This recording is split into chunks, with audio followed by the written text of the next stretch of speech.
I give someone a lift in the car and we have a conversation. Each week, it is a weekly podcast. It comes out once a week. And this week's guest is Rich Tuckwell. Now, Rich Tuckwell runs a wonderful website, very funny, called Top Gear. Top Gear is a gay car review website.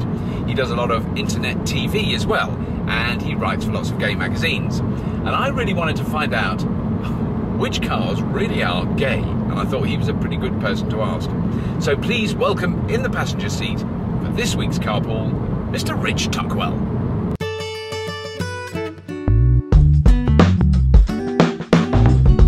Sort of retired. I think I was about 24 when I retired because I've been very successful, and I thought, oh, you know what, I'm so bored of this, and so I just sort of retired. And before that, I'd owned pubs, so I owned pubs and nightclubs, and I'd done stand up and drag and everything else you do as a young gay man on the scene that you have to do to get the maximum amount of attention. So, because obviously for me it was always about the attention. Didn't matter if it was good or bad. I was brought up. They all hate me. I've had a brilliant night. Yeah. Great, people heckled me. Get on. Go, give me another wig. I'm going back out. Type sort of affair. And so I'd left all that to go into corporate because I decided that I didn't want the hours anymore, and I'd started too young at that. I was sort of 18 when I bought my first pub. Wow, God, you're kidding? Yeah, and I think. Are you allowed to be a licensee at 18? I'm the second. I was at the time the second youngest licensee in the country. Wow. Only beaten by a girl that I went to licensing law college with. Because obviously you have to study for all these things. And she got hers 3 days after her 18th, and I got mine 10 days after my 18th. Wow. So that was quite. Now, I mean, they're throwing fetuses in pubs now. But the idea of having an 18, going into a pub, for me now, my advanced years, going to a pub and this owned by an 18-year-old going, you should be in bed. And and the last year I had the pubs, I went to do this sort of corporate job and did the two together. And I'd always really heavily been into cars. So I was really pleased at this corporate job because I got this huge car allowance. Right. That meant I literally just went ridiculous on these cars. Right. I mean, I think in 2 years I had something like 24 cars, I think I burned through. Wow. And I had everything and anything from, I bought a custard yellow Volvo S40 T5 because somebody had to. I went to the garage and I felt sorry for it because I thought nobody's ever going to buy that. It's hideous. What is the custard yellow look? It's bizarre, isn't it? Well, it had black leather as well, so it actually just looked like this whole yellow and black thing going on. And at the time I bought it, I was obviously having some sort of retarded fit and thought this was a good idea. Bought it. Had it 3 weeks, couldn't stand it, because every time you looked out the window, of any window, anytime you were in it, you felt like you were in a big black case inside sun, and it was too much. It made you feel sick constantly. But then, how did? Because basically, as soon as someone told me about Top Gear, it's such a brilliant title, if nothing else. I mean, I just think that's such a brilliant. One of my friends phoned me up and said, "Oh, I've got this idea for a dating site." So I said, right, and he said, you've got some cash, will you throw some cash at it? Which I did, a lot of money. It wasn't some cash, it was a considerable amount of cash. And after about a year, I said, look, this bloody thing's not doing anything, all I'm doing is hemorrhaging money. We need a feeder site. What we need is to set up a website that people will go to because it's funny. And he said, okay, fine, let's do that. And Top Gear was born. Right. And I said, look, I want it to be motoring because I love cars, it's what I know. So let's do a car site. We'll call it Top Gear. We came up with a couple of ideas. Top Queer was one of them. And I thought that might be a bit offensive, so we went for Top Gear, and it was massive. From the day we launched it, from the day we sent out the press release, the first day I think we got 250,000 hits in one day. Wow! I think that must say something about the gay community, and that they presumably that was in that, and they just went boom. Loved it. And fantastic. We were approached by I was approached by most of the national gay mags that said, do you fancy doing a column? Oh yeah, I should say at this point, by the way, I'm a horrendously nervous driver. Sorry. So I'll just keep checking for you. You're all right, but you're all right. Watch the pedestrian. That hyacinth bouquet at the front. Richard, no! Yeah. So anyway, I do this as well. I go off on tangents. So you're prepared to edit. I love a good tangent. Yes, but it's all right if you can get back to the original topic, which I rarely do. I started writing for a couple of the national gay mags. Right. And that was car reviews. Car reviews, yeah. And then we twinned sort of publications, as it were, with Queer Scotland, which is Scotland's national gay mag. Right. And that sort of ticked along nicely. And in our third year, we hit about 40 million hits in a year, which was phenomenal. And so we were sort of, it was going really well, and then we got approached by somebody who said, look, have you thought of having your own TV channel? Yeah. So he said, well, you know, and obviously me being the egotistical attention seeker I am, went, me on camera? How much will this cost? Because if I have to remortgage the house, I'll do it. And they sort of went, yeah. So we ended up sort of getting this Top Gear TV as it was at the time.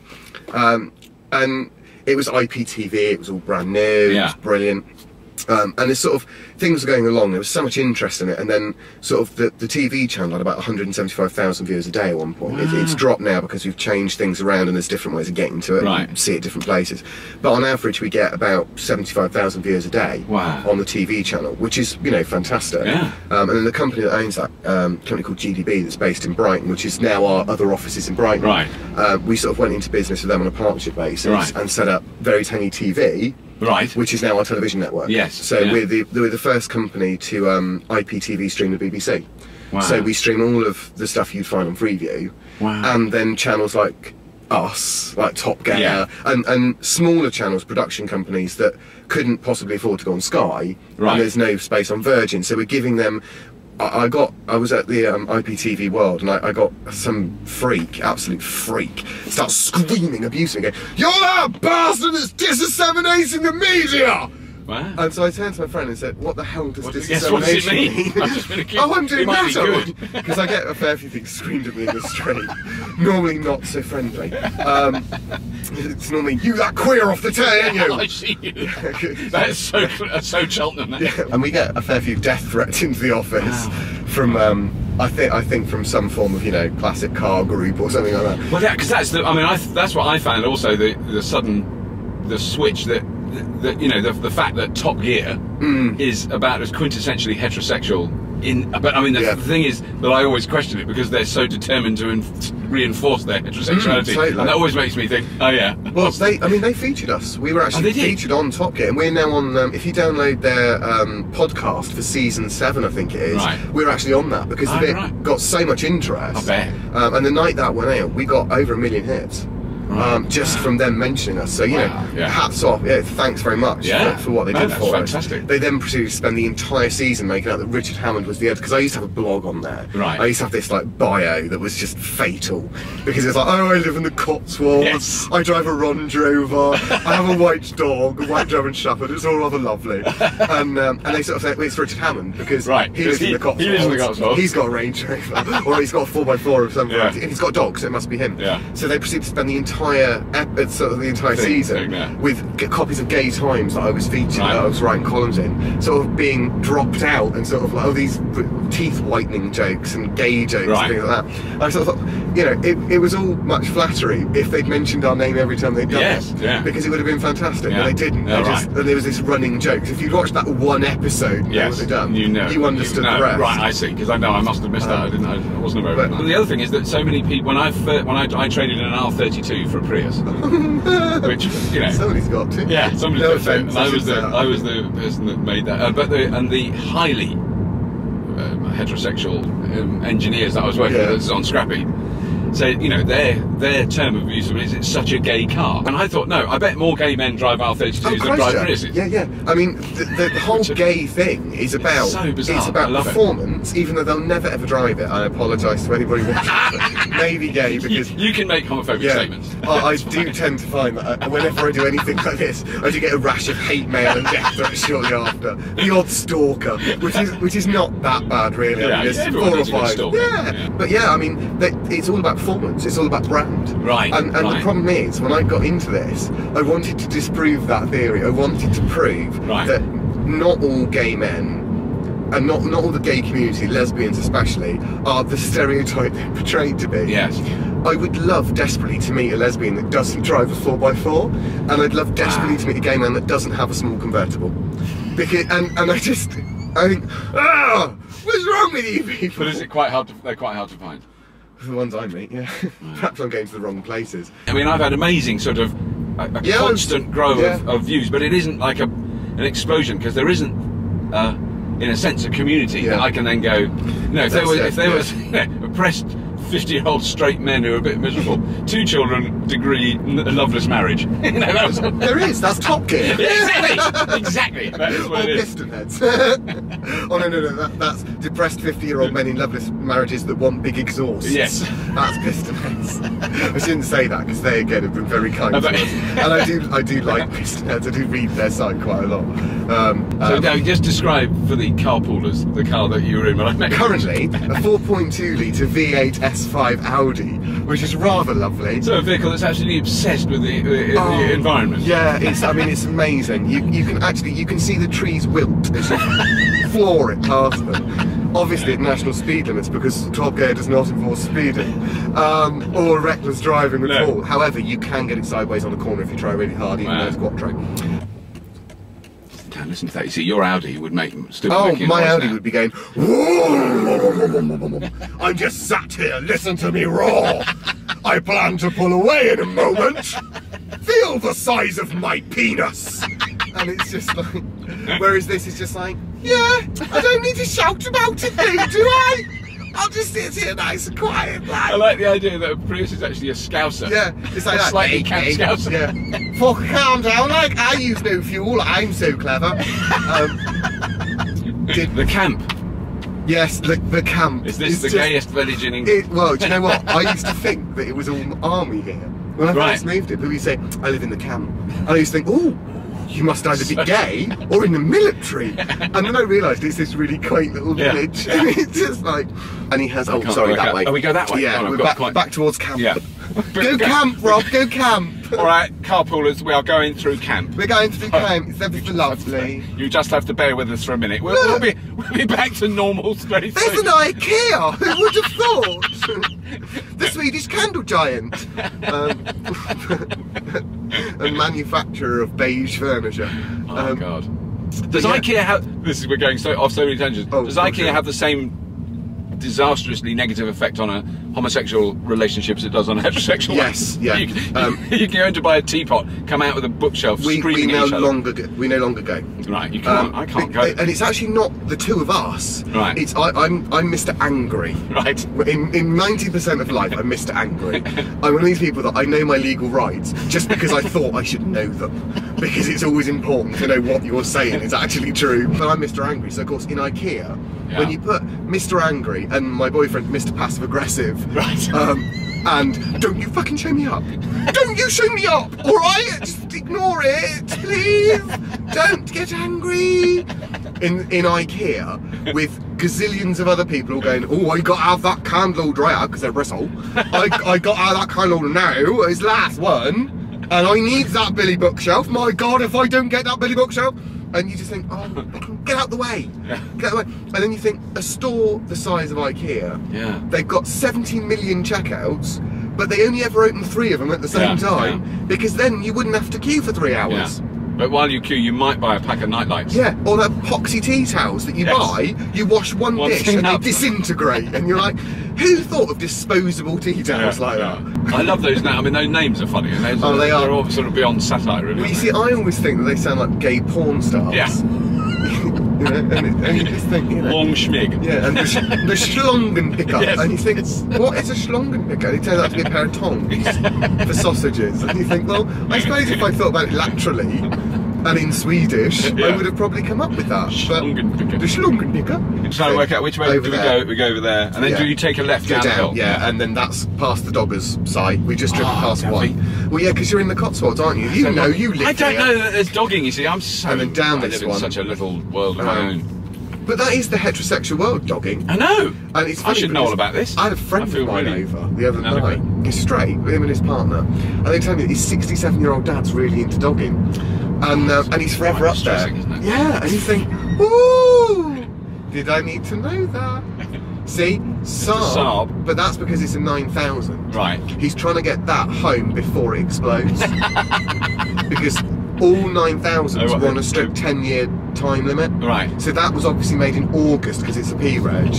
And any minute now it's going to totally, panels will fall off, the engine will fall out, the boot will fly open, the carpets will disintegrate. Just go do a quick list of which do you think is the present day of the international big manufacturers, the crappiest, the ones that fall apart the most. I mean, are they all mean, they've all got much better. They've all really picked up their game. Yeah. But I don't know. We've had a few problems with Peugeots that have come through. Right. With build quality, but it's kind of that thing. I mean, Citroen are fantastic. Right. Citroen's build quality these days is just it's German. You know, you kind of just look at them and think, you know, I mean, if you look at the C5, it's phenomenal. Right. I mean, it's such a good car. One. Right. And it's, but I mean, you know, best are obviously Volkswagen Group. Really? Are they? I mean, because I have to say I had a load of Golfs, you see, and they didn't go wrong. And they were really tight little cars. They stuck to the road, and they picked it up.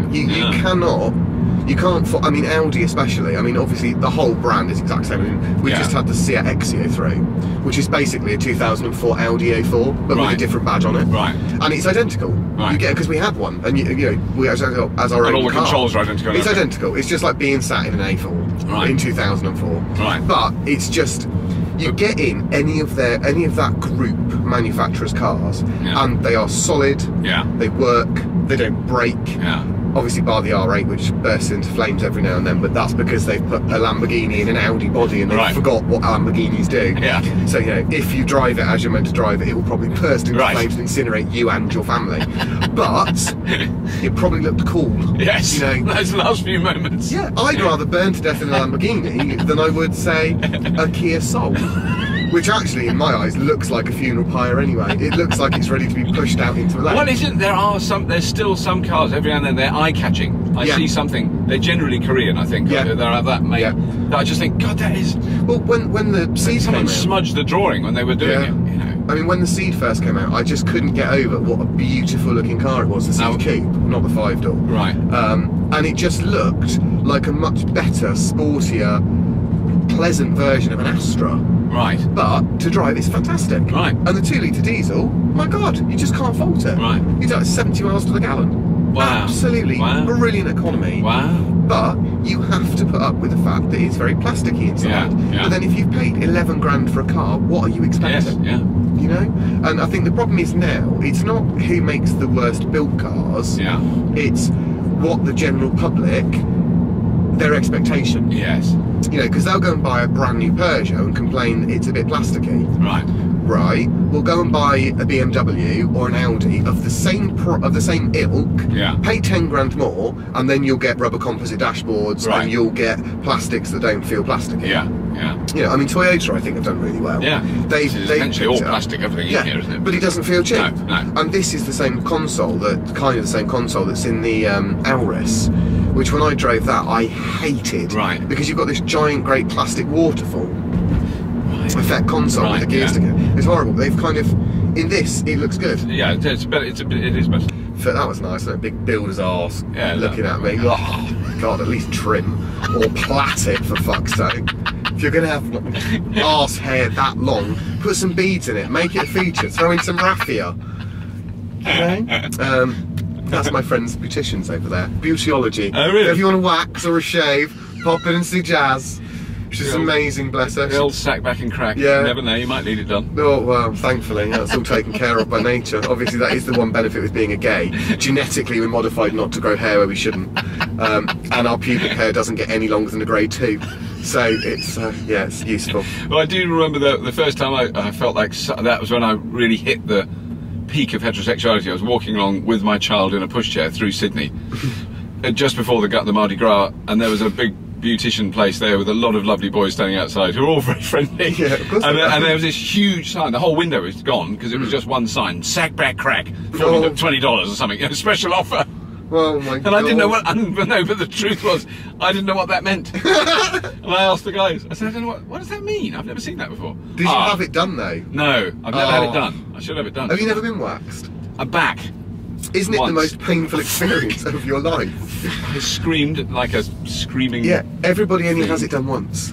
That's the thing with waxing. So much. It's a horrendous business to be in because the repeat business is non-existent. Well, in male, so, yeah. You know, I mean, I remember because I've got just a smidgen of the tiniest piece of hair.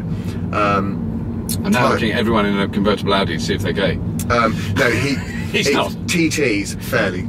Yeah. TT, because I would have thought, is TT a fairly popular car? Yeah, massively. Right. TT's fairly popular car. 206cc, 207cc, mini convertible. I mean, bloody mini. It's like BMW launched that just for the gay market. There's one here now. Yeah, it'll either be a foul, ugly woman. Yeah. Look at it. Oh, yeah, no. Face like a baby smacked ass. Looking piss off of a nettle. Got a mini. Got it because it looked cool. Not happy with it. Wish I'd got something else. Probably a Z4. Oh no, it is that one. Ignore me. I think You're right, you can do that way, can't you? I've only lived here 7 years. Yeah, I'm still learning the side roads and where Waitrose is. Thankfully I found M&S food so we can live. We can eat. You have to go there. So I wanted all these things. I want to know which is the gayest supermarket, Carl. Gayest supermarket, either Marks and Spencer's, just for the staff they hire because they're all rent boys. No, I didn't say that because they'll sue me actually. You can put that in, but then obviously make sure you have my disclaimer where it's a joke. Was not really. There are no rent boys work for Marks and Spencer's. They don't charge. But you know, Marks and Spencer are huge, and then it's down this one. Down this one? Yeah. Marks and Spencer have a huge threshold of gay staff. Do they? Do they? God, well, yeah, I'm going to be so much more aware of this now. Only because if they didn't have the gay staff, they'd have to hire the black staff. So, because they have to be PC in one form or another. So, you know. That's supremely contentious. Yeah, excellent. You can see that the board of Marks and Spencer's all sat round in a twin set and pearls going, we hear the Polish work hard. What colour do they come in? We'll have 1,000 white ones. And will they be able to stack our little Viennese as well biscuits? But yeah, so I mean, Marks and Spencer's very gay.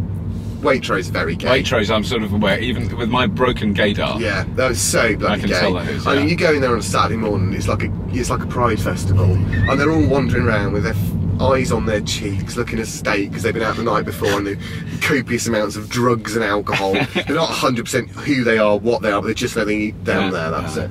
They need to eat some pork-based product and quickly, otherwise they'll die. And then obviously car-wise, it is anything. It is stereotypical and it irritates me because I wish I could say, oh, it's Ford Focus. Right. You know, the Ford Focus is the gay car, it's the one all the gays drive because we look for reliability and we look for, you know, value. We don't. Right. It's just a lie. If it's got a premium badge then it's a fairly gay car. Because I just found out Graham Norton has a Lexus, like the one I've just been driving. Oh, that is such a shame because that has a really good crash safety record. I think he's a future Carpool-UK. Is he? Yes, oh, good. Good. Leave that bit in and see what he says about me. Probably nothing. Probably I don't know who he is. I don't have a clue. Can I talk about cock anymore? Because he is just. He's kind of. I find a lot of gay comics. I mean, I loved Alan Carr when he first came out. I thought he was a breath of fresh air because he was a gay comic that would poke fun at himself and didn't have to talk about cock all the time. I thought that the whole thing, and if you go left here, the whole thing with him was that him and Justin were such a fantastic combo. That was brilliant combination. It was comedy genius. Yeah. It was funny. It was entertaining. They got great guests. It was worth watching. Yeah. But now he's got his own show and they're not a duo anymore. I haven't really seen, Oh, it's just a disappointment. Is it? All right. Yeah. I mean, but instantly it didn't appeal as much as I thought because it was the balance of those two. Yeah.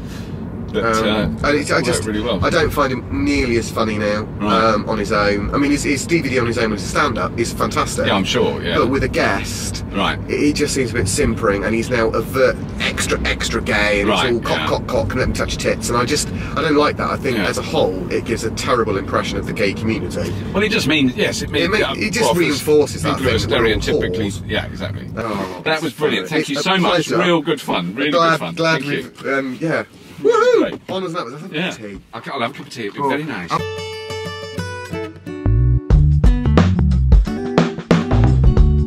Because I'm clumsy with myself. I think because that's why I don't understand it. My own personal, I've always got bruises there and there. Yeah. I walk into a door with my shoulder, and I go, well, I've always been this. Where it is, I haven't suddenly got wider in the shoulder area.